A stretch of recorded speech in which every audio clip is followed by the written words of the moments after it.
But whoever hates correction is stupid, right? Bottom line. A lot of people want to soften it and say, oh, no, they're not stupid. You got to understand their struggle, their upbringing, blah, blah, blah. The wisdom of God is whoever hates correction is just stupid.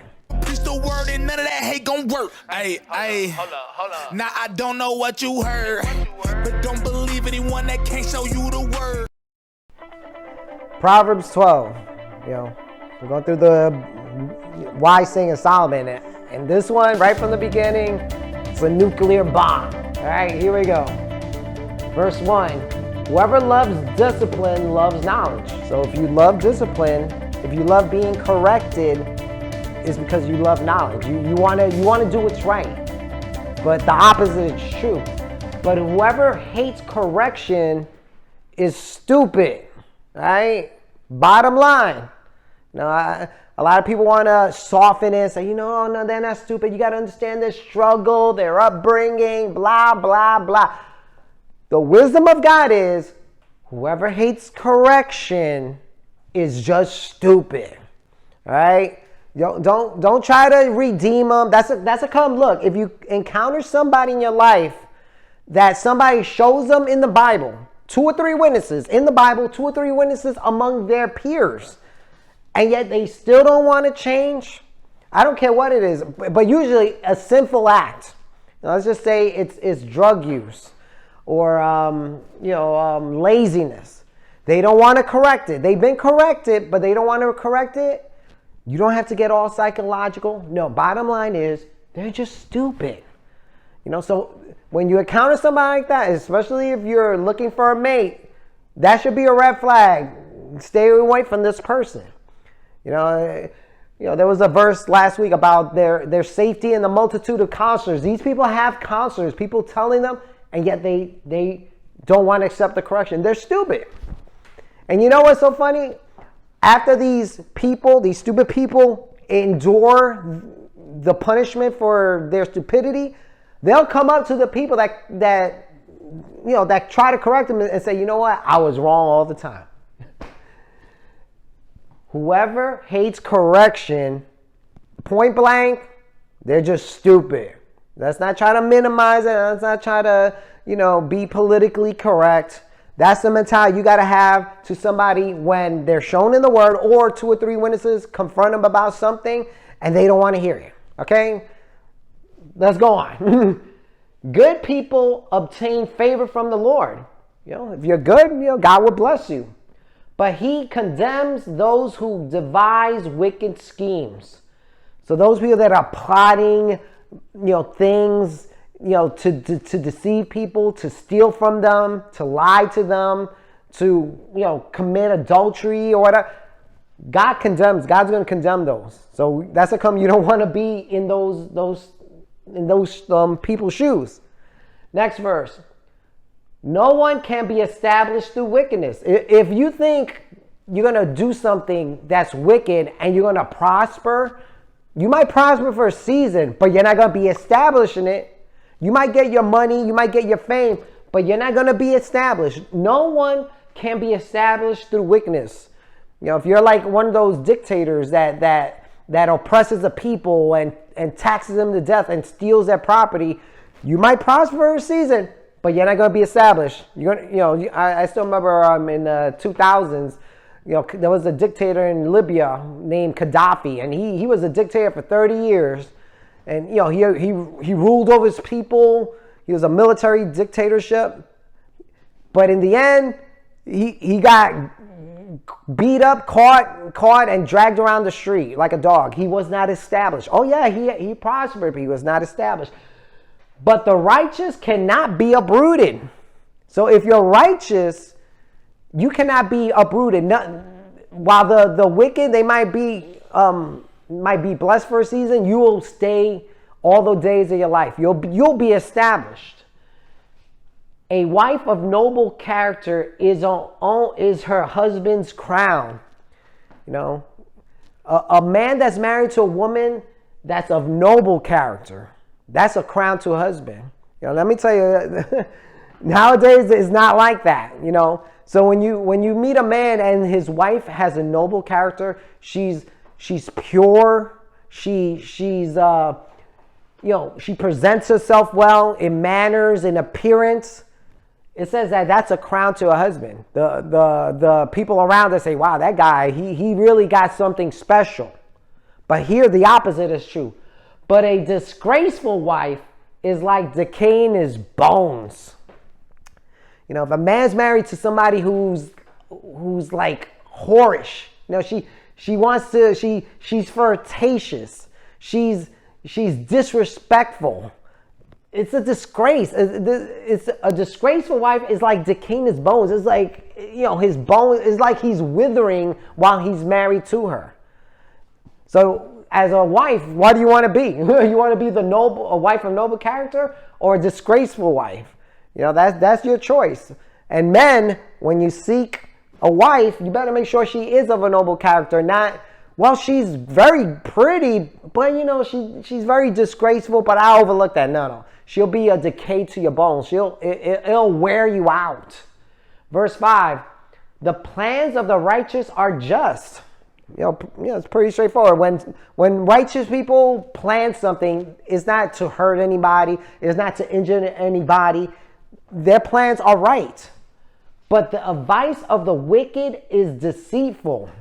So if you ever get advice from a wicked person, don't think, oh, it's good. There's some deceit in it. You got to be careful who you get your advice from. A wicked person or a just person, a righteous person. Verse 6, the words of the wicked lie in wait for blood. You know, the wicked, not all wicked, but there are many wicked that all they want is somebody to fall. You know, that's their agenda. You know, they want to be one up than the other person. But the speech of the upright rescues them. In other words, you know, when somebody's upright, they'll speak well and it will deliver them. When somebody who's wicked speaks, it gets them in trouble. You know, it reminds me of this Thursday. I went to the gym. You know, these kids are playing basketball. And then all of a sudden, one of them tells me to get the bleep out. It didn't deliver him because now he lost the basketball court. He couldn't play. But if he was wise, if his speech was of the upright, it would have rescued him. He could have negotiated. He could have said, you know, it would have been more peaceable. But because of his mouth, it injured him. So you got to be careful with your mouth. You know, the fool's mouth will make him suffer. Verse 7, the wicked are overthrown and are no more. So the wicked, just like I spoke about Gaddafi, he was wicked and he had his little time. And guess what? Where is he now? Who speaks of him anymore? But the house of the righteous stand firm. It's very similar to what we read earlier, that the wicked's house stands firm, is established. Verse 8, scroll up. A person is praised according to their prudence. You know, a person, click on 8. Click on number 8. Let me see another version of it. Scroll down. Let's see, ESV. A man is condemned according to his good sense. A man is commended, in the ESV, a man is commended according to his good sense. So when somebody does something and it's, you know, it makes sense and it works, people commend them. Like, you know, that was a good suggestion you made. You know, a man is commended because of their good sense. They have some good sense. And one with a warped mind is despised. You know, somebody who's bugged out, nobody likes a bug out. You know, they you know, you talk to them, it's like you're like in the twilight zone. You're like, they're despised. That's the come. You got to be a person that's praised according to their prudence. You know, not some bug out that's talking about, oh, you know, there's the government is monitoring me, and people don't like that. You know, there's something off about you. Verse 9, better to be a nobody yet have a servant than pretend to be somebody and have no food. You know, in our times, in my age, they used to call these people fronters. They like to front, you know, they like to pretend. They wear the nicest clothes and the latest Jordans, $300 Jordans, but they live in their mama's house. They take public transportation. Better to be a nobody, meaning a nobody like everybody looks at you like, oh, look at him. His clothes are average. He drives an average car. Better to be a nobody and yet have a servant. Oh, but look at his 401k. Oh my gosh, look at his house. Look at the inside of his house. It's immaculate. He got nice furniture. It's better to be that guy than pretend to be somebody, the nice clothes, latest Jordans, and have no food. You can't even, you got to go to McDonald's and order from the dollar menu. It's better to be that person, the one that everybody thinks you're a nobody, but really you got a lot of stuff. All right? Verse 10. The righteous care for the needs of their animals. That's if you want to know if you want to know if somebody's righteous, look at how they treat their animals. Look at how they treat their pets or their farm animals. If you see them neglecting them or abusing them, they could talk all about Jesus all day. The righteous care for the needs of their animals. Animals have needs, and you gotta take care of them. You can't ignore them. It's like a baby. If you're a parent, you got to take care of a baby or you go to jail. An animal has needs. You might not go to jail. In some places, they treat animals less than dirt. But the righteous don't have that mentality. The righteous care for the needs of their animals. But the kindest acts of the wicked are cruel. Now remember, in Proverbs, it always contrasts the previous to the previous to what is being said. It's saying that the wicked, when it comes to animals especially, are cruel to them. The kindest acts of the wicked are cruel. They say that one of the signs of a serial killer is that they used to torture animals, small animals. The kindest acts of the wicked are cruel, especially to animals. That's but the righteous, they care for the needs of their animals. Verse 11. Those who work their land will have abundant food. All right? When God created Adam, he didn't say, look, chase your dream and have this dream. You're going to be the biggest hip hop artist. And no, he told him to work the land. Those who work their land will have abundant food. But those who chase fantasies have no sense. A lot of people, they chase fantasies. That's not how God, especially man, God did not create men to be chasing fantasies. He told them to till the earth and produce from it. But a lot of people chasing fantasies. They get pumped up. They see this guy. They want to shine. What's going to happen to those? Go back down. But those who chase fantasies have no sense. They got no sense. They don't realize the odds. It reminds me of people that want to join the NBA. There's only 30 teams times 10 players. That's 300 players. And yet there's 15,000 people competing for those 300 slots. They're chasing fantasies. You can't have that. They have no sense. You got to wake up. I mean, it's one thing you want to do, exercise, but if you're this is going to be my career path, you have no sense. Verse 12. The wicked desire the stronghold of evildoers. Click on that verse 12, because there's scroll down. The EFV, let me see. In the King James Version it says this: the wicked desires the net of evil men. So in other words, the wicked, when they see an evil man, they admire them. They're like, oh man, I want to be like them. I wish I had that money. I wish I had that fame. That's what the wicked do. The wicked desires the net of evil men, the catch, the things that they're getting. That's like their idol. The wicked, they idolize other wicked men, especially what they got. That's what motivates them. But the root of the righteous yieldeth fruit. See, or in like the NIV says, but the root of the righteous endures. So the root of the righteous is established. It continues.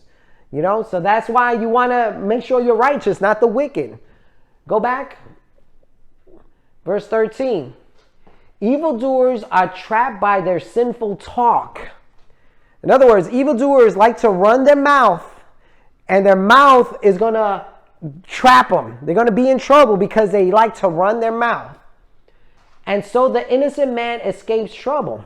See, because the innocent doesn't have to keep talking. You know, there's a verse, I don't know if we went through it. It says that with much, I think we did, which with the multitude of words there is sin. In other words, the evil like to talk because they're trying to talk their way out of it. But the innocent, they escape out of trouble because they don't, you know, they just say, I'm here, and that's it. And they could back it up. But the sinful man, they got to create a story, paint, and then all of a sudden when they're caught, they got to revise their story. They're getting trapped, you know. Verse 14, from the fruit of their lips, people are filled with good things. So if you could speak well, you know, if you're a gracious person, people will notice that, and you're gonna get good things. You'll get a promotion. You'll get favor. You'll get honor. You know, say, oh wow, this guy, you know, he's a good man, you know. And the work of their hands brings them reward. So not only your lips will bring you good things, but when you do things, people will say, wow, you know, this guy's a good man. You know, he's honorable. He's on time. He's reliable. That's what a good person is. Verse 15. The way of fools seem right to them. All right?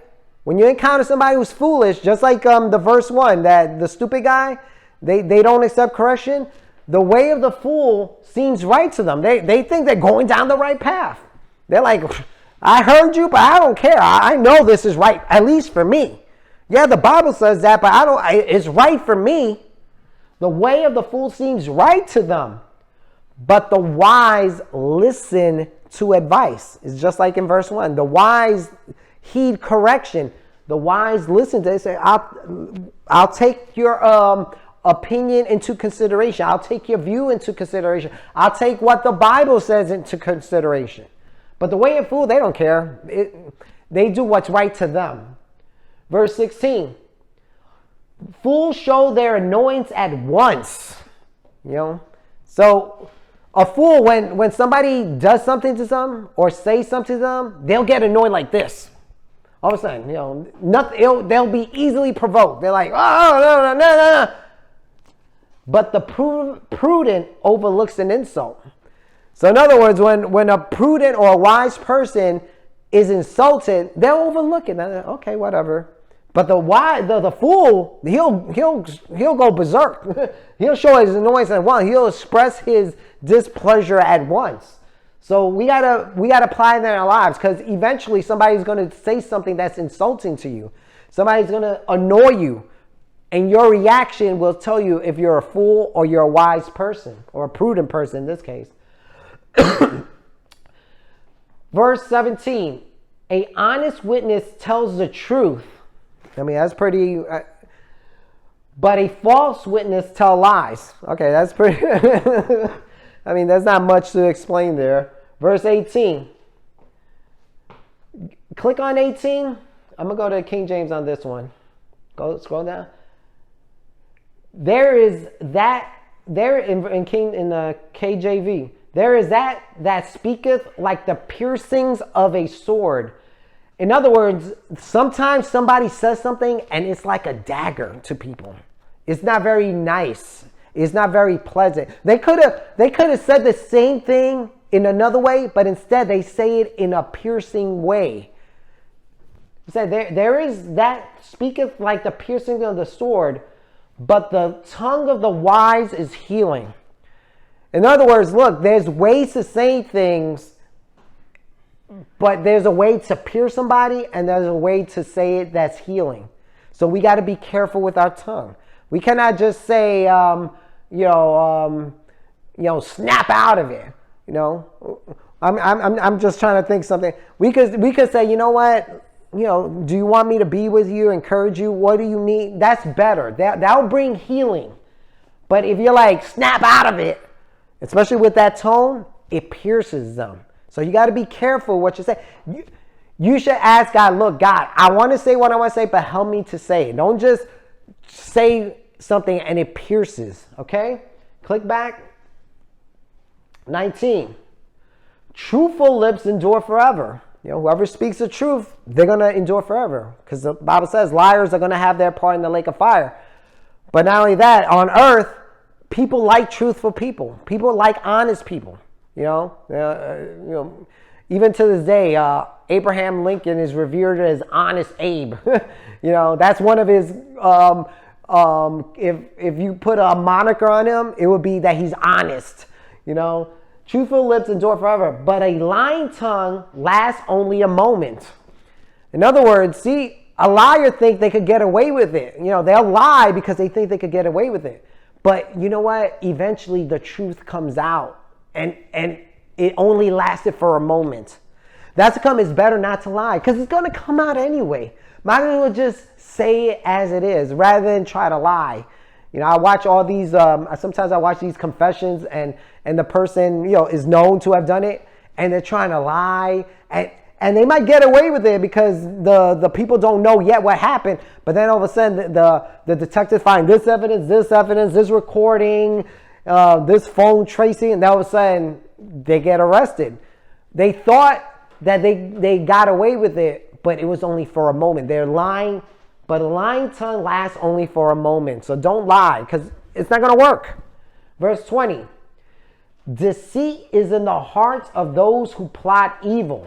All right? So those who plot evil, they're scheming already. They're not being honest. They're plotting in their heart. Deceit. There's deceit in their heart, right?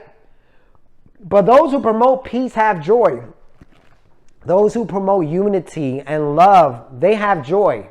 So, Jesus said, blessed are the peacemakers. You are blessed. You'll get joy, when there's peace. But it says deceit is in the heart of those who plot evil. So don't be a deceitful person. Verse 21, no harm overtakes the righteous. All right? So no harm overtakes those who are doing the right things. No economic situation, no financial, no physical, nothing. No harm overtakes the righteous. It might come their path, but it's not going to overcome them. There might be an illness, but it's not going to overcome them. There might be some financial situation, but it's not going to overcome them. But the wicked have their fill of trouble. In other words, they're going to reap what they're sowing. They got away with it for a little bit, but now the trouble's coming. Trying to raise your kid like a little gangster, thinking it's cute, 4 years old, or 4 years old, having your little girl just like a hoochie mama. Now all of a sudden, they're 18, your girl's got 18 years old, got 3 babies, 3 baby daddies, and your son is in jail. The wicked have their fill of trouble. So don't be wicked. Verse 22. Click on 22. Let me find the King James Version on that. Scroll down. Lying lips are an abomination to the Lord. All right? So if you lie, it's an abomination. It's detestable. But those who deal truthfully are his delight. So if you deal truthfully in honesty, in integrity, you have no agenda, God is pleased with you. I go back, scroll down, 23. Click on that, 23 also. Scroll down to King James. It says, a prudent man conceals knowledge. In other words, a prudent man has information, but in his prudence, there's information that he hides. He doesn't give out everything. There's some information, some knowledge that he keeps to himself. Either because of his situation or a friend's situation, he knows when to keep his mouth shut. But the hearts of fool proclaims foolishness. The hearts of fools, they'll just say anything. They have no sense, no regard. They just say it. Whether it's what their neighbor told them or something in their family, that doesn't need to be revealed, they'll just say it. But the wise are not like that. A prudent man conceals knowledge. They know there's times that some information that should not be out there. So they hold it. All right, verse 24. Diligent hands will rule. Click on King James again. Okay, scroll down. It says, the hand of the diligent will rule. All right, so the hand of the diligent will rule. So if you're diligent, if you're consistent, you're going to rule. All right, but the lazy man will be put to forced labor. In other words, somebody who's not diligent, they're going to be put to forced labor. Now, that was back in those days. In our day, if somebody's lazy, they're going to be in debt. You know, that word debt, you know, back in the days, there were people that were debtor slaves. They were slaves that indentured. They were in debt, and that's how come they were slaves. Today's slavery is you're in credit card debt. You don't want to work the overtime hours. You don't want to get the second job, but you want the good things in life, the finer things. You want the extra vacation. You want, you think you're owed this. You owe two or three times going out a month. Guess what? Oh, but I'm not going to work for it. I'm not going to do overtime. I'm not going to be diligent. Guess what? You're going to be put into forced labor. You're going to be in debt to the credit card company, and the credit card company is going to make like 9, 10, 26% off you because you don't want to do extra work. You just want to be lazy. You're not diligent. The diligent man be like, all right, if I got to go on vacation, I got to work harder. I got to make sure I have the resources. But the lazy person, I'm not going to work, but I'm going to still go. They're going to go into slavery. Go back, 25. Anxiety weighs down the heart. You know, when you're anxious, your heart is weighed down. You know, I mean, it's a fact of life. There's things in life that'll make weigh your heart down. But there's the thing though. But a kind word cheers it up. Now, sometimes you just need a kind word, somebody to say something to encourage you during those anxious times. It'll cheer you up. Verse 26. The righteous choose their friends carefully. You know, this is very important right here. Verse 1 and this verse 2. The righteous choose their friends carefully. You cannot just have anybody in your circle. Of course, we got to be neighborly and respectful, but there's certain, when it comes to a friend, you got to choose them carefully. You know, I read in the Ecclesiasticus, in the Apocrypha, you know, it gave some suggestions on how to choose a friend. It said this: be in peace with many, nevertheless have but one counselor of 1,000. If thou wouldest get a friend, prove him first. In other words, test them out. Make sure they're legit. Prove them first, and be not hasty to credit him. In other words, don't be like, oh, that's it. He's my best friend. No, don't get too ahead of yourself. Still test them out. For some man is a friend for his own occasion. In other words, there's some people that are friends with you because they want something from you, and will not abide in the day of your trouble. You know, they're not going to be there when things get rough. And there is a friend who, being turned to enmity and strife, will discover your reproach. So there are some friends who, when all of a sudden things aren't working out, they're going to become your enemy and they're going to start talking bad about you. Again, some friend is a companion at the table and will not continue in the day of your affliction. So some people, they'll come into your life, they'll eat with you, hang out with you, but when things go bad, when your health goes bad or your finances, they're gone. But in your prosperity, he will be as yourself and will be bold over your servants. In other words, but when everything is good, they'll be there at the table. If thou be brought low, he will be against you and will hide himself from your face. So when things go bad, not only he's going to be against you. He was your friend, now he's going to be against you. Separate yourself from your enemies and take heed of your friends. A faithful friend is a strong defense. You know, if you have a really good friend, they're like better than a brother. And he that has found such a one has found a treasure. So if you find a friend like that, you have found a treasure. Nothing does countervail a faithful friend, and his excellency is invaluable. When you find that friend that you carefully chose out, that person like invaluable to you. And this is the last one. A faithful friend is the medicine of life. Wow, you know, that is true. When you find somebody that's a good friend, when things go bad and you feel sick, I'm not talking about just physically sick, but spiritually, emotionally, they're like life. They're like medicine of life. And they that fear the Lord shall find him. Whoever fears the Lord shall direct his friendship aright. Again, they will choose their friend carefully. For as he is, so shall his neighbor also be. So in other words, they're going to find a friend like themselves.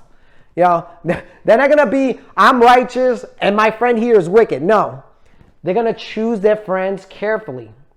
But the way of the wicked leads them astray. Now remember, it has to do with what it said before. The wicked look for friends just for their advantage, just because they make them laugh. You know, silly, superficial stuff. They're not choosing their friends carefully. You know, oh, this guy, I mean, he cracks me up. He makes a lot of jokes. Yeah, he's stealing stuff from under you, you know, going to your house, trying to steal your wife. No, the way of the wicked leads them astray. They're not choosing their friends carefully. Click on 27, the King James. Scroll down. It says, the lazy man does not roast what he took in hunting. Or the slothful man roasts not, the New King James. The lazy man does not roast what he took in hunting. In other words, a lazy person, they'll go hunting. You know, they'll go hunt. They'll be all day looking. Then finally they got their elk. They take them home. But then they're like, oh, you know, I'm tired. In other words, the lazy person is half-butted. You know the term I want to use. They show half effort. The lazy, and that's a bad sign. You know, there's a guy that I follow that says it best. You're not finished when you're tired. You're finished when you're done. This guy, the lazy man, the lazy man does not roast what he took in hunting. He got what he hunted for it, but he didn't finish the job. He got tired. He got lazy. But diligence is a man's precious possession. Again, you got to be diligent. One thing in the book of Proverbs you're going to keep hearing is diligence. The diligence is man's precious. That's precious. When you find somebody that's a diligent person, forget their money, forget their fame, forget their popularity, forget their house and the car. God says that is a man's precious possession. Be diligent. You're not finished when you're tired. You're finished when you're done. Be diligent, okay? Next verse, 27. Go back. 28. In the way of righteousness, there is life. So if you do the right things, there's life. There's happiness. There's joy. What life is supposed to be. Along that path is immortality. Not only is there life here, but there's immortality, eternal life. But you got to be righteous. You got to be in the way of righteousness. Is that the last verse, Josh? Yes. So we'll end there.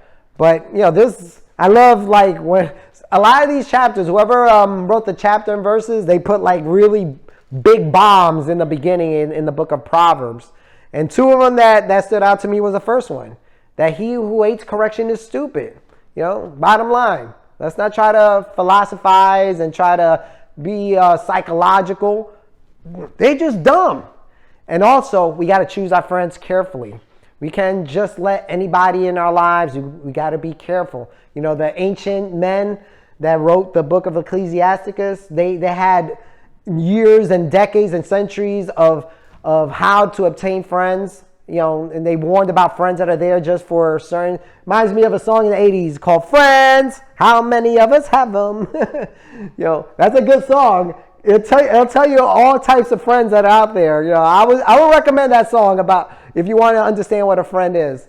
But those two really stood out to me. Of course, you know, God speaks to your heart. You know, it could be about diligence. It could be like a cheerful word. So let's incorporate these principles into our lives so we could be wise and we could be blessed. Amen. So end there.